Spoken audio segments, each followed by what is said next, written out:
हे माता वैष्णव, आपको श्री राम की सौगंध है कि इस वीडियो को जो भी लाइक करे उसकी सभी परेशानी गरीबी तत्काल दूर कर देना, उसके लंबे समय से अटके सभी बिगड़े कार्य पूर्ण कर देना। जय माता दी। दोस्तों, भूल कर भी कन्याओं को ऐसा खाना कभी मत खिलाना। जानिए 2024 में कन्या पूजन कब है और क्या है। कन्या पूजन की विधि। दोस्तों, नवरात्रि का महापर्व माता सरस्वती, माता लक्ष्मी और माता काली तथा 9 देवी अर्थात 9 कन्याओं को समर्पित है। कन्या पूजन करने से हमारी समस्त पीड़ा दूर होती है, दुख दर्द दूर होते हैं, हर कष्ट दूर होते हैं, गृह क्लेश हमारे जीवन से हमेशा के लिए दूर हो जाते हैं। यहां तक कि पितृदोष, राहु दोष, मंगल दोष, काल सर्प दोष, मात्र कन्या पूजन से पीड़ित व्यक्ति को राहत मिलती है, सुकून मिलता है, घर में खुशियां आती हैं तथा अकाल मृत्यु घर में कभी नहीं होती। दोस्तों, नवरात्र की अष्टमी और नवमी तिथि पर कन्या पूजन का विधान है। इस बार नवमी तिथि 17 अप्रैल 2024 दिन बुधवार को है। ऐसे में आप अष्टमी और नवमी को, इन दोनों तिथियां में कन्या पूजन अवश्य ही करें। कन्याओं को भोजन अवश्य खिलाएं। शास्त्रों में 9 दिनों के नवरात्रि को बहुत ही शुभ और मंगलकारी माना जाता है और वहीं 8 दिनों के नवरात्रि को अच्छा नहीं माना जाता। ऐसे में 10 दिनों के नवरात्रि बहुत ही शुभ माने गए हैं। शास्त्रों के अनुसार नवरात्रि के दिनों में माता रानी का पूजन करने से, कन्या पूजन करने से मां अभय वरदान प्रदान करती हैं। कुंडली में जो कष्ट होते हैं उन्हें ठीक कर देती है। श्रीधर की तरह ही सच्चे हृदय वाले व्यक्ति के सभी कष्टों का निवारण मां शीघ्र ही करती है। मां की उपासना से विनम्रता का विकास होता है। सभी कष्ट, दरिद्रता, दुख कष्ट नष्ट हो जाते हैं। नवरात्रि में माता रानी का व्रत और पूजन किया जाता है, लेकिन नवरात्रि के दौरान सबसे ज्यादा महत्व होता है कन्या पूजन का। दोस्तों, कन्या रानी जो होती हैं फूल की पंखुड़ियों की तरह नाजुक होती हैं। कन्या पूजन सर्वप्रिय है, श्रेष्ठ है। कन्या के रूप में स्वयं जगदम्बा देवी, माता वैष्णव, 9 देवियां अर्थात समस्त ब्रह्मांड इनके शरीर के कण कण में वास करते हैं। बहुत कम लोग जानते हैं 33 कोटि देवी देवताओं का वास होता है। कन्याओं के मस्तक पर कन्या चाहे छोटी हो चाहे बड़ी हो, वह सदैव पूजनीय है, मां के समान मानी जाती है। दोस्तों, माना जाता है व्रत और उपासना से माता रानी इतना प्रसन्न नहीं होती है जितना कि कन्या पूजन से होती है।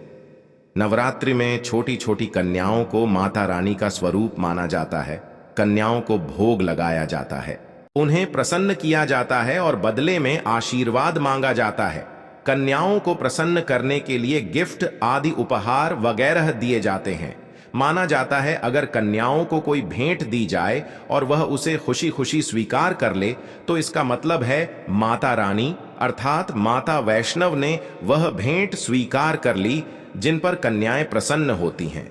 तो समझो उन्हें माता रानी का आशीर्वाद मिल गया और माता रानी की कृपा से उन्हें मुंह मांगा दान प्राप्त होता है। कन्या पूजन कोई मामूली पूजन नहीं होता। समस्त ब्रह्मांड में जो पूजा होती है उनसे बढ़कर कन्या पूजन को माना जाता है। 10 बार गंगा स्नान करने से और 100 बार यज्ञ करने से तथा 1000 बार यात्रा करने से जो पुण्य मिलता है वह मात्र एक बार कन्या पूजन करने से करोड़ों गुना भक्त को मिल जाता है, प्राप्त हो जाता है। दोस्तों, इसीलिए कहा जाता है कि कन्याओं को सताना नहीं चाहिए, इससे समस्त ब्रह्मांड हिल जाता है। कन्याओं की जितनी सेवा की जाए कम ही होती है। कन्याएं कोई मामूली नहीं होती। कण के रूप में स्वयं उनके मस्तक पर विराजमान होकर स्वयं देवी चलकर आपके घर तक आती हैं। नवरात्रि में 2 साल से लेकर 10 साल तक की कन्या का पूजन होना चाहिए। अष्टमी अथवा नवमी को कन्याओं के पैर धोकर भोजन कराना, उपहार आदि देना श्रेष्ठ माना जाता है, दुर्लभ माना जाता है। ऐसा मौका कभी हाथों से नहीं जाने देना चाहिए।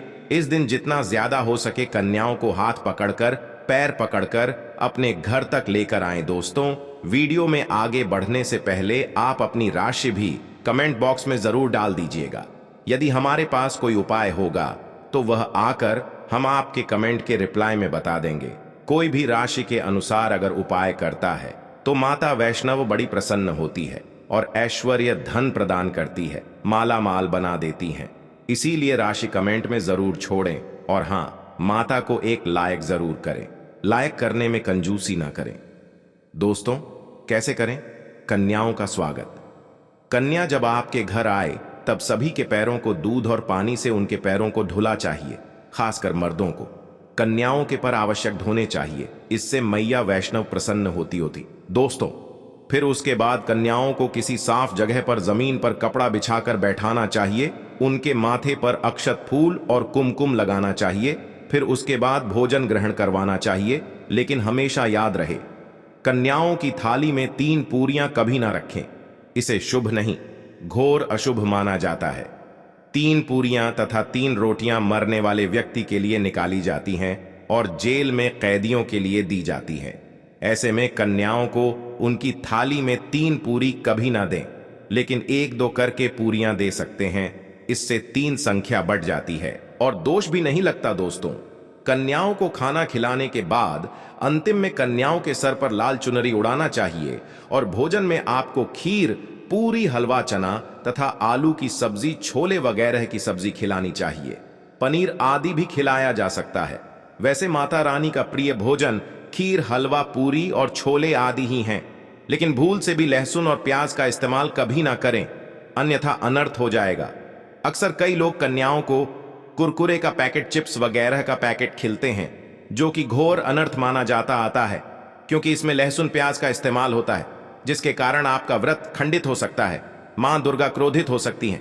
जहां आपने 9 दिनों तक लहसुन प्याज का परहेज किया, लेकिन आपकी एक गलती पूरे व्रत को खंडित कर सकती है। इतना भी नादान नहीं बनना चाहिए कि माता रानी रुष्ट हो जाए और कन्याओं को भी अशुद्ध होना पड़े। कन्याओं को डब्बा बंद कोई भी ऐसी चीज ना खिलाएं जिसमें लहसुन प्याज होता है। कई चीज तो ऐसी होती है मार्केट में जिसके अंदर लहसुन प्याज का इस्तेमाल होता है। ऐसा आप कभी मत करना दोस्तों। कई लोग कन्या पूजन में खाना घर पर नहीं बनाते और मार्केट से रेडीमेड लाकर ही खिलते हैं तथा दही जलेबी खिलाते हैं, जो कि शुभ नहीं माना जाता। दोस्तों, ऐसा खाना वो लोग खिलाते हैं जिनके घर में मान लीजिए कोई दुर्घटना आदि हो गई है या घर में कोई बीमार है या कोई मुसीबत है, तब वह ऐसा करते हैं। लेकिन अगर आप स्वस्थ हैं, आपको कोई पीड़ा नहीं है, तो ऐसा भूल कर भी नहीं करना चाहिए। माता रानी दही जलेबी नहीं, आपके हाथों का बना भोजन खाना चाहती है, आपका प्यार चाहती है। फिर चाहे आप घर में एक ही पूरी क्यों ना बनाएं माता के लिए, पर आप स्वयं ही अपने हाथों से माता रानी को भोजन खिलाएं। देखिए, भले ही आप दही जलेबी खिला सकते हैं, परंतु माता को घर का बना हुआ शुद्ध भोजन ही अति प्रिय है। खासकर नवरात्रों के दौरान घर में पक्का खाना अवश्य बनाना चाहिए। माता रानी बहुत प्रसन्न होती है। घर का बना पक्का खाना ही कन्याओं को खिलाना चाहिए। हमेशा याद रखें, कन्याओं को प्लास्टिक के बने दोने में खाना नहीं खिलाना चाहिए। ऐसे बर्तन पूजा पाठ के लिए शुभ नहीं, अशुभ होते हैं, क्योंकि प्लास्टिक के ज्यादातर बर्तन जो होते हैं जानवरों की हड्डियों द्वारा बनाए जाते हैं। इसीलिए ऐसा पाप मत करना। कन्याओं को हमेशा स्टील के बर्तन या पत्तों से बने बर्तनों में ही भोजन कराना चाहिए। बहुत ही शुभ माना गया है। अगर पेड़ के पत्ते में भोजन कराते हैं तो माता अभय वरदान प्रदान करती है। दोस्तों, एक और बात हम आपको बताने वाले हैं कि यदि नवरात्रों के समाप्त होने के बाद यदि बीच में कन्या पूजन में शुक्रवार का दिन पड़ जाए, तो कन्याओं को कोई भी खट्टी चीज नहीं खिलाना चाहिए, क्योंकि शुक्रवार का दिन माता संतोषी को समर्पित होता है और माता संतोषी नवरात्रों के दिनों में सक्रिय अवस्था में होती है, यानी वो भी 9 देवियों के साथ में आपके घर में आती हैं। इसीलिए कन्याओं को भूलकर भी शुक्रवार का दिन अगर पड़ जाए तो खट्टी चीज घर में नहीं बनाना चाहिए और कन्याओं को भी खट्टी चीज नहीं खिलाना चाहिए। घोर पाप लगेगा, आपका किया कराया सब बर्बाद हो सकता है।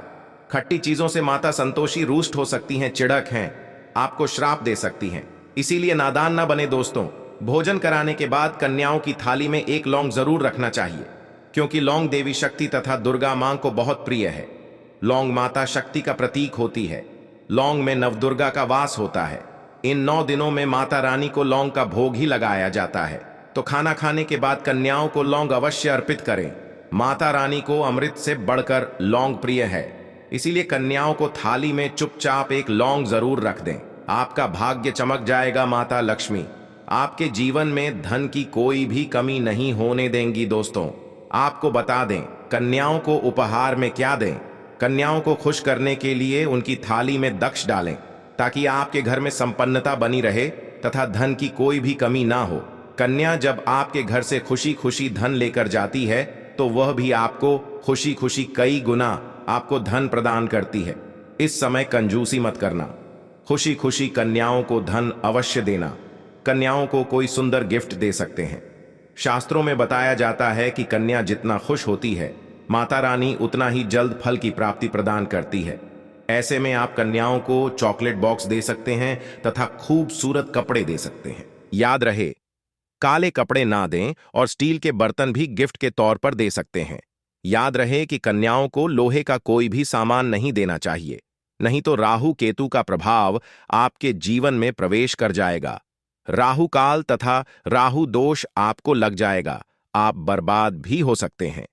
दोस्तों, जब कन्या अपने घर के लिए प्रस्थान करें तो उनके चरण जरूर छू लें और अपने मन में अपनी प्रार्थना को पूरा करें। सच्चे दिल से मांगी हुई मुराद माता रानी अवश्य ही पूरी करती है। सच्चे दिल का मतलब होता है मन में कोई भी लालच ना हो, और अगर वह लालच माता को पाने के लिए बन जाए तो उसे बोलते हैं सच्ची श्रद्धा और सच्ची भक्ति। ऐसी भक्ति के आगे स्वयं 33 कोटि देवी देवता आपको नमस्कार करते हैं। दोस्तों, नवरात्रों के दिनों में अगर मिल जाए आपको यह संकेत, तो समझो मां दुर्गा आपके घर में आ चुकी है। यह संकेत बताते हैं मां दुर्गा का आशीर्वाद आपको प्राप्त होने वाला है। तो आइए शुरू करते हैं दोस्तों। पहला संकेत, जब आप कलश स्थापना करते हैं तो जौ से निकली हरियाली बहुत ही शुभ मानी गई है। कहा जाता है कि जौ से निकली हरियाली हमारे भविष्य में होने वाले अच्छे और बुरे होने का संकेत देती है।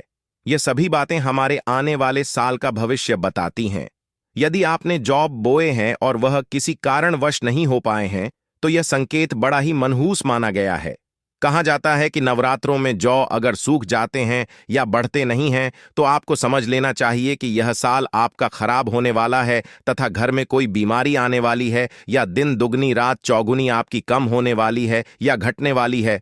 दोस्तों, यह धनहानि का संकेत माना गया है, क्योंकि आपने कोई ना कोई गलती ऐसी कर दी होगी जिसके कारण माता रानी नाराज हो गई हैं। इसीलिए माता से आप क्षमा अवश्य मांग ले। मां अपने भक्तों को अवश्य माफ करती हैं।